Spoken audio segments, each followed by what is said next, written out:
How can a single day be the birth of a nation and at the same time, the beginning of a catastrophe for another people?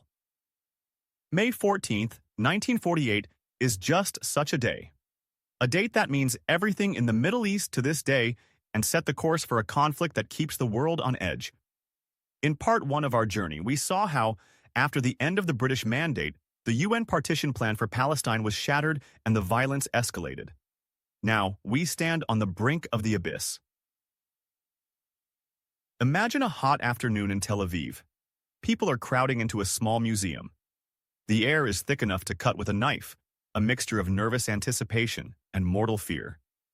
At 4 p.m. sharp, a man with a fringe of white hair steps up to the microphone. David Ben-Gurion, the first Prime Minister of Israel. He reads the Declaration of Independence.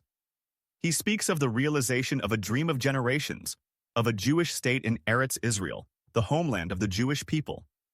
For the Jews in Palestine and around the world, this is a moment of historic, almost biblical significance. After 2,000 years of diaspora, after the unimaginable horror of the Holocaust, there is once again a place they can call home. But this document was both a birth certificate and a declaration of war. The ink on the Declaration of Independence was barely dry when the first shots were fired.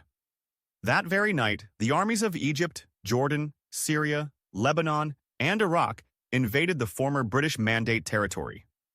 Their goal was clear and openly communicated: the destruction of the newborn Jewish state and the prevention of the partition of Palestine. The Arab world perceived the founding of Israel as an act of Western colonization, as an injustice to the Arab population that had lived there for centuries.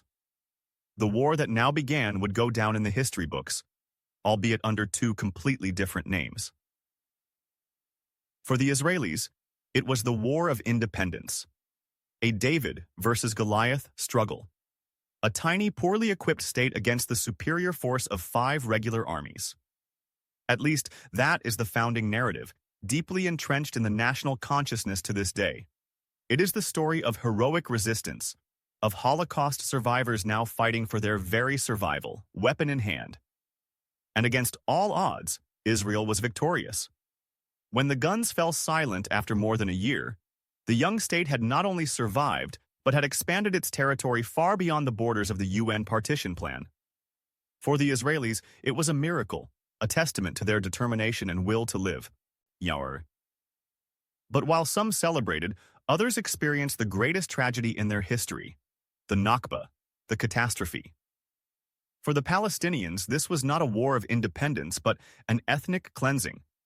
Around 750,000 people, more than half of the Arab population at the time, fled or were expelled from their homes and villages. Entire swathes of land were depopulated, hundreds of villages destroyed and wiped off the map. The stories of this flight are marked by panic, violence, and the loss of everything they owned. They thought they would be gone for only a few weeks until the fighting was over, but most of them would never see their homeland again. Overnight, farmers and city dwellers became stateless refugees. And what became of Jerusalem, the holy city that means so much to Jews, Christians, and Muslims? The UN plan had envisioned an international administration, but the war tore the city in 2. West Jerusalem became the capital of Israel. East Jerusalem, including the historic Old City with the Western Wall, the Church of the Holy Sepulchre, and the Dome of the Rock, fell under Jordanian control.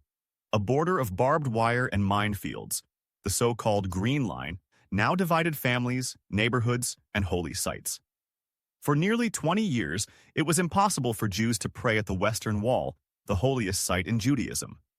A deep trauma for one side, while the Palestinians in East Jerusalem now lived under Jordanian rule, cut off from the rest of their land. Here we see how 2 completely opposing memories of the same event emerge. On the one hand, the heroic story of Israeli independence, a triumph of survival and self-determination. On the other hand, the story of suffering of the Palestinian Nakba, a national trauma of dispossession and expulsion that shapes the core of their identity to this day. The key to the house taken along during the flight became the symbol for the right of return. For the Israelis, the 1948 struggle became the founding myth of their nation. Two truths, coexisting side by side and mutually exclusive. Minefields. In 1949, the war was over, but peace was a distant prospect. A new state had appeared on the world map, solidified by a military victory. At the same time, a people had become homeless, their fate now lying in refugee camps in neighboring countries. And Jerusalem, the heart of the conflict, was a divided, wounded city. The front lines of 1949 were not borders of peace, but merely the lines of an armistice. It was only a matter of time before the next escalation would follow. The seeds for the wars to come had been sown. If you are enjoying this journey into a complex past and want to understand how these events led to the wars of the future, then leave a like, subscribe to the channel, and share your thoughts in the comments. Stay curious.